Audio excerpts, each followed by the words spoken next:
Hey there guys, thanks for tuning in. Today I'm going to show you how to make lo-fi using samples in the easiest way possible. I know there are a lot of sampling programs out there, and FL Studio has a very dynamic and in-depth sampler called SliceX, but you can really get in the weeds with them and they can seem overwhelming to a beginner. That's why today I'm going to show you how to use Fruity Slicer. It's an old program, but it checks out. Using this, I'll show you how to dive in and get sampling to make lo-fi or apply this to whatever other genre you want to, and we will do all of this in the easiest way possible. So the very first thing you need to do, obviously, is find and prepare your sample. You can rip them from vinyls, but that's something more advanced and requires hardware, so that's why we'll be downloading our sample. There are tons of options and sources on YouTube. You could simply search lo-fi samples in YouTube and find a plethora of them. I was also watching a Navi D video and he mentioned a creator, Timmy Holiday. Timmy Holiday makes a ton of royalty-free samples and they all have a nice lo-fi feel. Today I'm going to be using his song, Wavy. So let's take a listen to that really quick.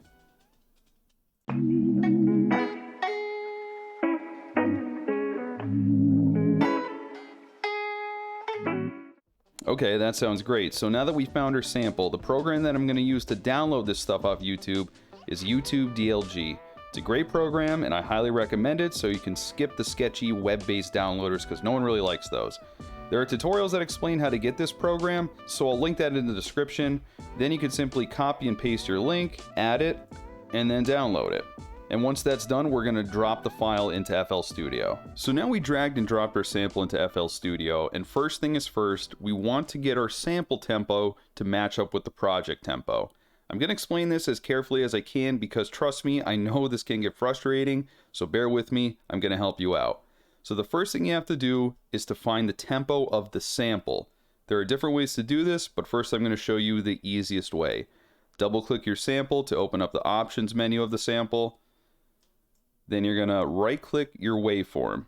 Then you're going to go to detect tempo. Now you select the range the tempo is most likely in. I will say right now that's most often going to be the 75 to 150 BPM range. So just click that and it'll think for a bit.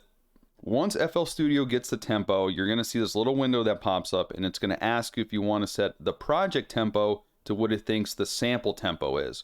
So you're just going to click yes. Now we're going to listen to what that sounds like, and to make sure that it's on beat, we're going to click the metronome up here to make sure it's playing so we could tell that it's in sync with the project tempo.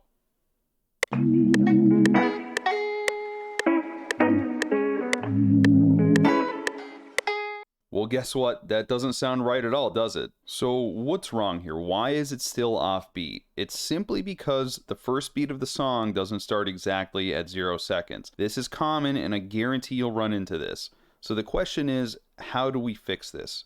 It's simple. We're going to widen this track by dragging it down. This will allow us to see the peaks of the waveform of the sample. Those peaks indicate where the beats are. Let's zoom in to see what's really going on here. That's just control and scroll up on your mouse wheel. You'll notice that the peaks aren't lining up with the beat lines in FL Studio. And that's our goal. We want to line the beats up with the tips of the waveform and then it'll all be nicely in sync. To do that, we're going to eliminate snap to grid. Click this magnet and go to none. This will help us slide the waveform wherever we want without it snapping to the grid. So now simply drag the sample and line it up with the beats. Okay, now let's listen to what that sounds like with the metronome on.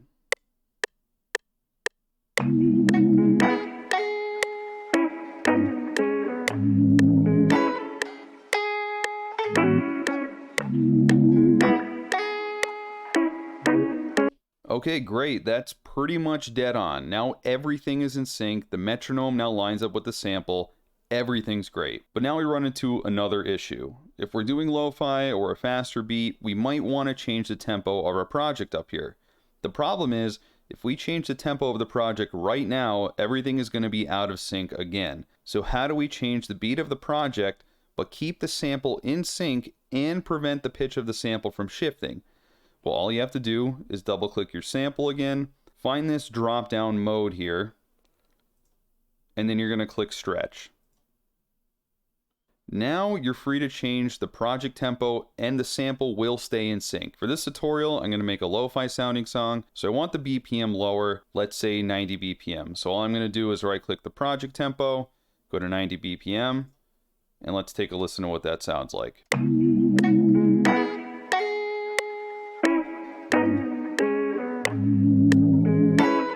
You'll notice that the sample is now slower, but it's still in sync, and we preserve the pitch. If you want to change the pitch, all you have to do is double click here and change the pitch knob.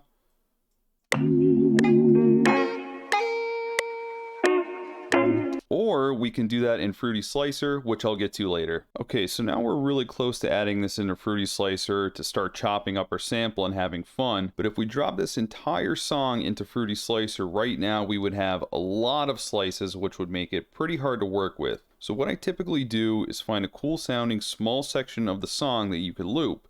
This can be anywhere in the song, but I'm going to pick these first 8 bars here.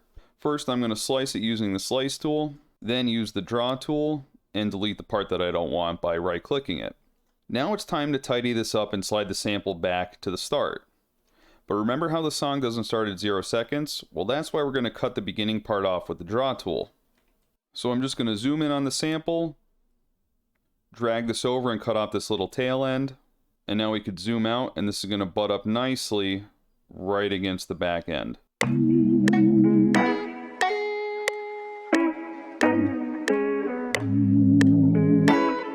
Now that we have everything all nice and tidy and synced up, what I want to do is render this clip sample. What this does is it saves the sample in the tempo that we want it at and keeps it all nice and organized. So just go to File, Export, and then render this as a WAV file. Save it wherever you want, then click Start Rendering. Okay guys, we are now finally ready to add our sample into FL Studio and chop it up with Fruity Slicer. So start a new project, set the project tempo to what we rendered our sample as. In this case, it's 90 BPM. Now drag and drop our sample into FL Studio. Now that we have that, we're going to go to our channel rack. We're going to sort by all here so we can see everything that's in our channel rack. We're going to add in Fruity Slicer, and that's right under this section right here. Now we have our Fruity Slicer interface, which I'm going to describe soon, but first we have to get our sample into here. So what we do is click our sample in the channel rack, grab the waveform, and then simply drag and drop this into Fruity Slicer. Now that our sample is loaded into Fruity Slicer, let's take a look at the interface. Go to the top right just to make sure we're at 90 BPM. First thing we see is all these red lines. These red lines indicate the slices. The slices correspond to notes on your piano roll. All these slices are automatically dumped into the piano roll by default, which you see right here. You can change how they're dumped in by clicking the piano icon. There's a lot of options here, but for simplicity, we're going to keep it at normal. You'll see that these slices are kind of all over the place and not uniform. The reason we don't want this is because we want our chops or slices to make sense when we play them. In other words, we want our slices on the beat. We want that because our sample is synced up, meaning that every time we play a slice, it's going to be on tempo. So how can we slice this easily to get our slices nice and uniform? Simply go to the slice icon, and you'll see we have a lot of options here. For this tutorial, we're just going to use the simple slicing method, beat. That means Fruity Slicer will create a slice at each beat of our song. This is exactly what we want. Once you click that, you'll notice that all these red lines match up with the peaks of the waveform. Now let's check out the piano roll. All of these slices are automatically dumped in here, meaning it'll just play through the entire song. Let's take a listen quick.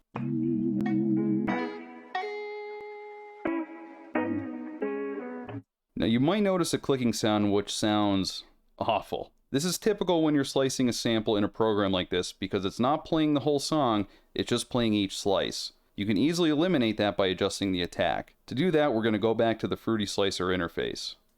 Adjusting the attack will make each sample fade in and will eliminate the clicking. You might have to adjust this more or less on your sample, but all we need here is about 4 milliseconds of attack. The next thing we want to do is click play to end.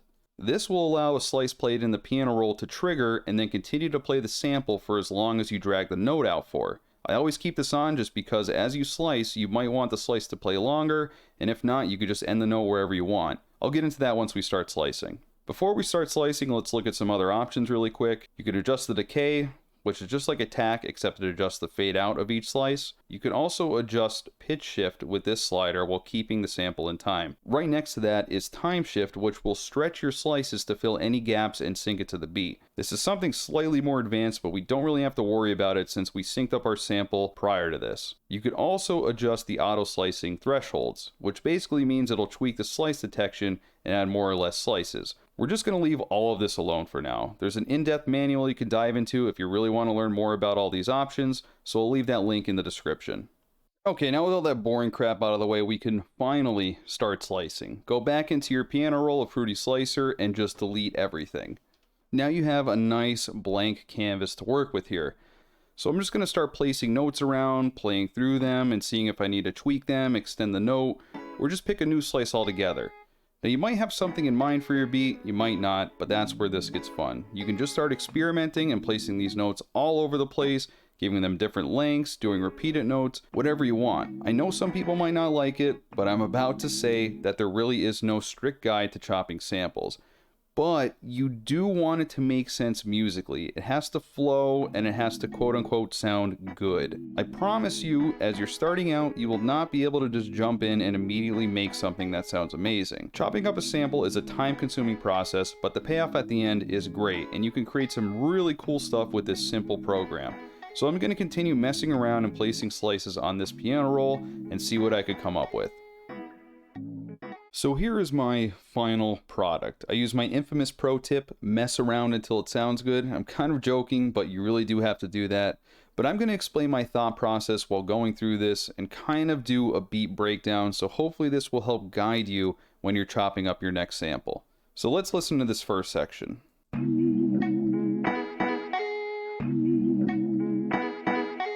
For this section, I simply played the slices as they go up the scale. Since this is a sampler, it means I played the song as it would normally be played, but I added a little repeat right here to give it some flair. This will give you that kind of chopped or sampled feeling when you listen to it.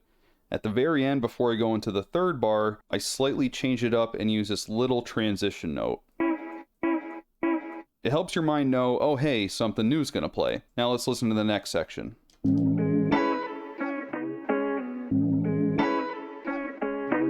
So for this section, I skipped up to the 10th note or slice in the sampler, then the 16th note, then the 23rd slice, and the 24th. And then I just repeated that. If you're looking for any logic behind this, you're not going to find any. It took me quite a while to get here through lots of trial and error, but that's the name of the game when you're starting to sample. Don't be afraid to try different things, and don't be afraid to jump way up within your slices or way down.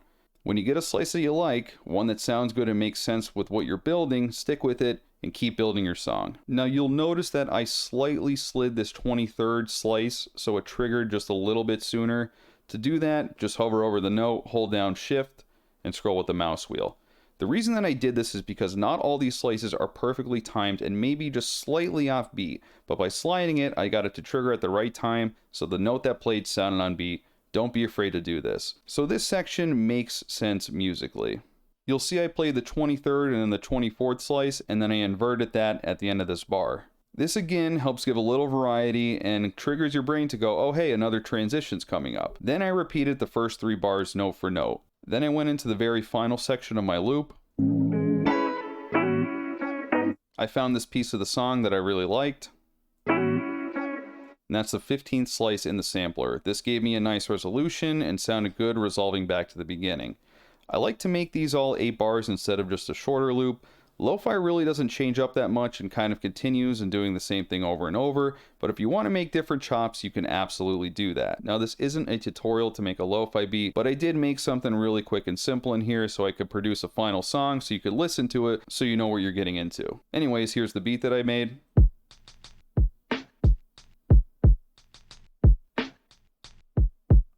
There isn't too much going on with this beat. It's just something simple that I made. So now that we're at the end here, guys, I'm going to sign off and play the finished product because I hate when tutorials don't give you the finished product. But what you saw is my way to sample in the easiest way possible. We found and prepared our sample by bringing it to the tempo we wanted. We imported that sample clip into a new project and used Fruity Slicer, a really easy to use program, to make our sampled lo-fi song. I hope you enjoyed this, and if you liked it, consider subscribing or leaving a like, or leave a comment saying if it helped you or how it sucked. But anyway, guys, I really hope this helped you. Send me your sampled songs if you make something from this tutorial. I'd really enjoy it. Alright guys, peace out.